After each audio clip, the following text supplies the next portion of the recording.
Esta idea de crear obras para ser observadas de lejos se va a apreciar mucho más en lo que sería como uno de los grandes trabajos que Pascasio desarrolla en el siglo XIX.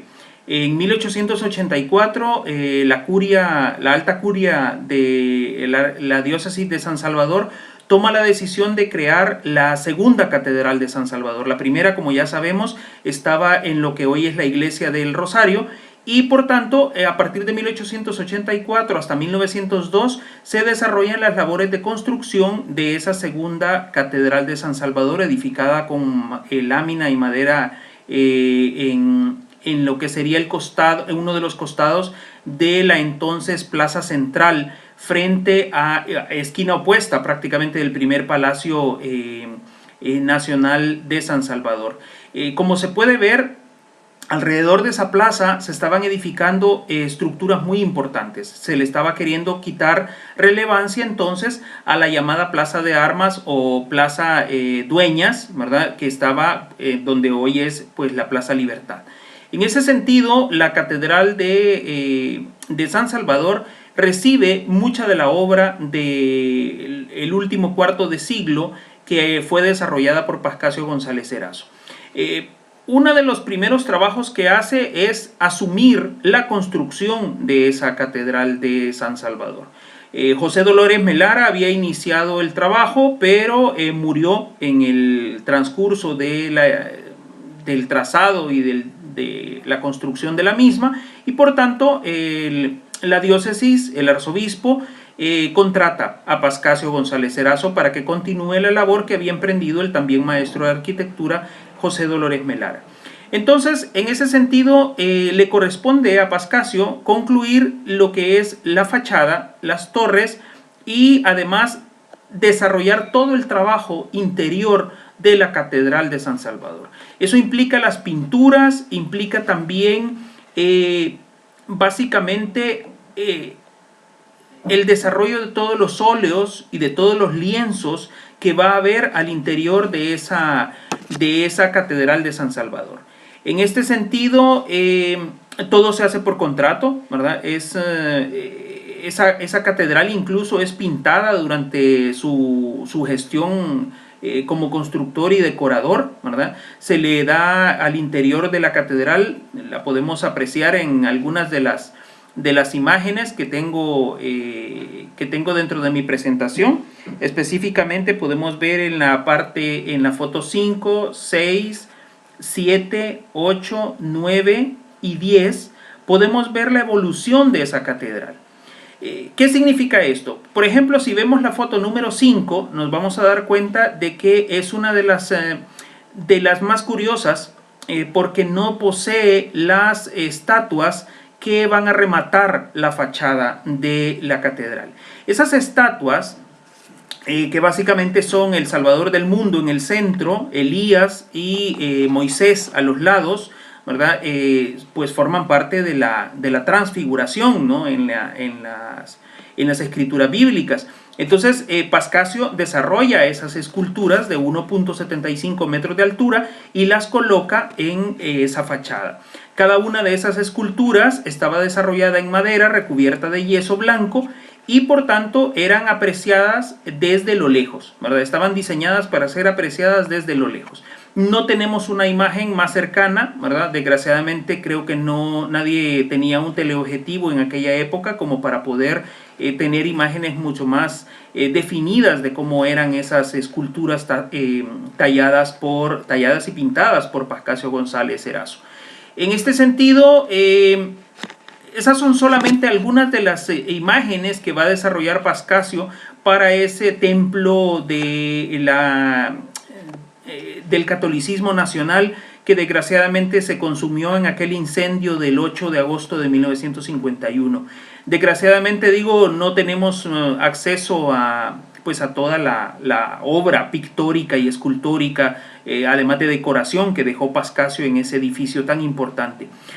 Si hay que hacer una memoria, podríamos decir que al interior de esas naves, de esa nave central y de las naves laterales, Pascasio dejó lienzos de San Agustín, de San Jerónimo, de San Gregorio Magno, de San Crisóstomo. Además dejó a los 4 evangelistas, ¿no? A Mateo, a Lucas, a Marcos y a Juan.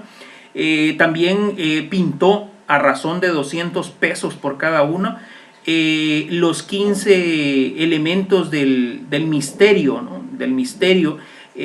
También trazó y pintó una transfiguración, una cena de los apóstoles que estaba en la capilla oriental de ese templo católico, la coronación de María por el Papa Pío IX, que estaba también colocada en la capilla occidental de la catedral, y además desarrolló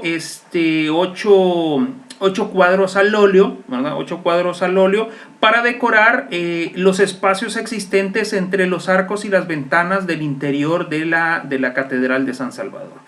Esto, entre esos 8 cuadros, pues obviamente se destacaron algunos más que otros, ¿verdad? Hay uno que llevaba por título La Coronación y otro era uno dedicado a María Magdalena. Esta habilidad, digamos así, de Pascasio por desarrollar imaginería, ¿verdad? Imaginería tanto en bulto, en escultura como en pintura, lo va a llevar a ser un proveedor internacional de imaginería. Es curioso, por ejemplo, que así como podemos encontrar en Sonsonate y en otros lugares como San Juan o Pico, ¿verdad? Podemos encontrar algunas imágenes de Pascasio. También se puede rastrear que hay obra suya en el templo de Esquipulas, en el dedicado al Cristo Negro, ¿verdad? En Esquipulas hay varios cuadros de Pascasio, ¿no? Hay uno, es el prendimiento de Cristo, ¿verdad? Cuando lo capturan. Hay un bautizo de Jesucristo también, hay una Virgen María, hay un cuadro de ánimas, hay una última cena y 6 pinturas más que son fácilmente identificables como obra de Pascasio González Erazo. Además hay un San Bartolomé que se encuentra en una de las iglesias coloniales de Cusco en el Perú. Y bueno, habría necesidad de hacer una labor de archivo mucho más exhaustiva y mucho más grande en el resto de Centroamérica, el sur de México, ¿verdad? Y muy posiblemente en algunas partes de Sudamérica para rastrear toda la creación de obra de imaginería católica que desarrolló Pascasio González Erazo. ¿Y por qué pasa esto? Bueno, yo tengo una hipótesis, no necesariamente la he comprobado, pero tengo la hipótesis de que Pascasio hacía trabajos de forma bastante rápida y además era muy económico en sus trabajos. No era el único que proporcionaba ese tipo de servicios, no era el único pintor, ni escultor, ni decorador, ni imaginero de esa época. Es imposible que lo hubiera sido, ni era el mejor tampoco. En ese sentido, el mercado estaba muy dividido en diferentes países, pero en El Salvador él era uno de los grandes proveedores de la Iglesia Católica y por tanto exportaba su obra a diferentes espacios y además tenía muchos contratos con el gobierno, también contratos con las personas privadas, lo buscaban para diferentes actividades. También creo yo que es importante destacar que hay varios cuadros de él que desde hace varios años se encuentran en grave peligro de desaparecer, ¿verdad? Específicamente me voy a referir a uno que ya lleva bastante tiempo de estar en problemas, como es el cuadro de ánimas, ¿verdad? Que se encuentra en la iglesia parroquial de San Juan o Pico, en el departamento de La Libertad. Podemos apreciar el cuadro, ¿verdad? En las imágenes 13, 14 y 15 de mi presentación, donde vemos también a la restauradora tristemente fallecida ya, mi querida amiga Leti Escobar. La vemos en una de las imágenes. Ella tuvo particular interés en que se restaurara ese material de Pascasio González Erazo. Desgraciadamente el cuadro tiene graves daños, ¿verdad? Se estima que deben andar por ahí por unos $2,500 el proceso de restauración completo, pero nadie lo ha emprendido hasta el momento. O sea, es decir, tenemos un cuadro público, ¿verdad? de Pascasio, pero no se ha procedido a trabajarlo y restaurarlo. Entonces es un buen momento en este centenario mortal de Pascasio para hacerle un llamado a ustedes y en general al Marte y a las autoridades culturales competentes para que se pueda proceder a la restauración de una obra que es el legado de uno de los artistas salvadoreños del siglo XIX. También hay que decir que dentro de ese legado pictórico, ¿verdad? Hay la familia González Ubillaga, residente en San Salvador, conserva 6 pinturas que básicamente son un autorretrato de Pascasio y 5 retratos de algunos de sus familiares, sus hijos, su nuera, ¿verdad? Y otros personajes que pertenecieron a su familia. Y además hay otro depósito muy importante de obra de Pascasio en el Arzobispado de San Salvador.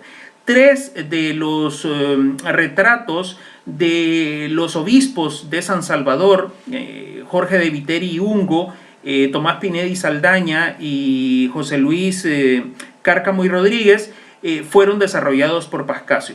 Eso echa por tierra la idea que en algunas ocasiones hemos tenido de que esos retratos fueron hechos en la década 1956-1957, en la década de los 50, por el pintor chileno Vergara Ahumada. La verdad es que ya estaban pintados desde mucho antes y le correspondían a Pascasio, ¿verdad?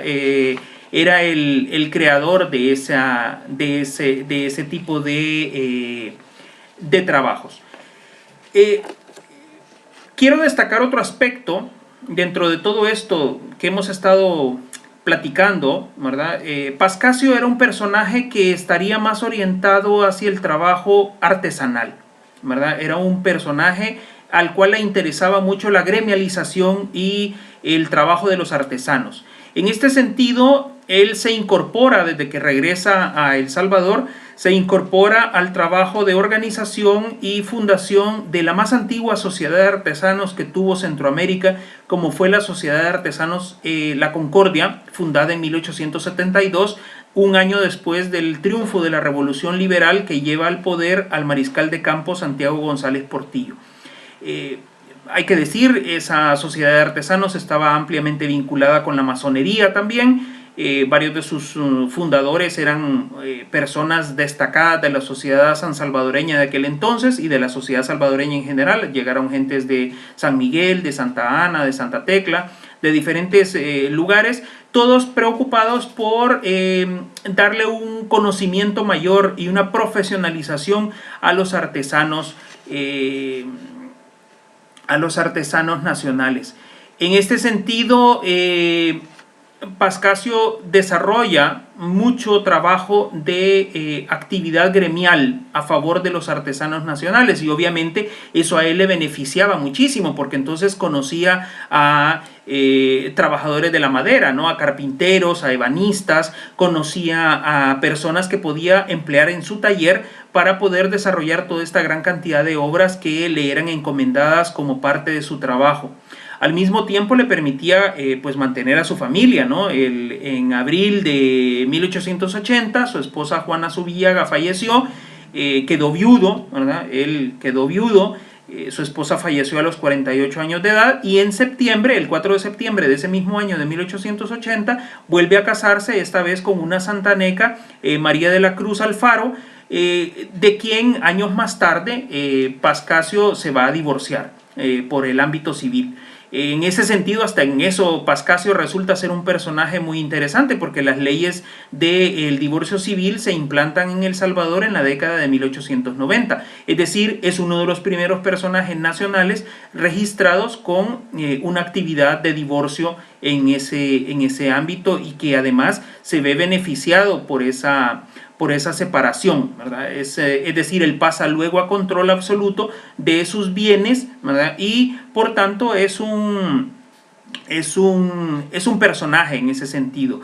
Su matrimonio, este segundo matrimonio, es curioso, fue autorizado a plenitud por el área eclesiástica por Miguel Vecchiotti, ¿verdad? El constructor de la segunda catedral de San Salvador, y además por el poeta Juan José Bernal, que era sacerdote también y se desempeñaba como uno de los principales activistas de la Iglesia Católica y también de la poesía mística en El Salvador. Es decir, para que nos demos cuenta de quiénes eran como los personajes que estaban alrededor de Pascasio González Erazo en esos años.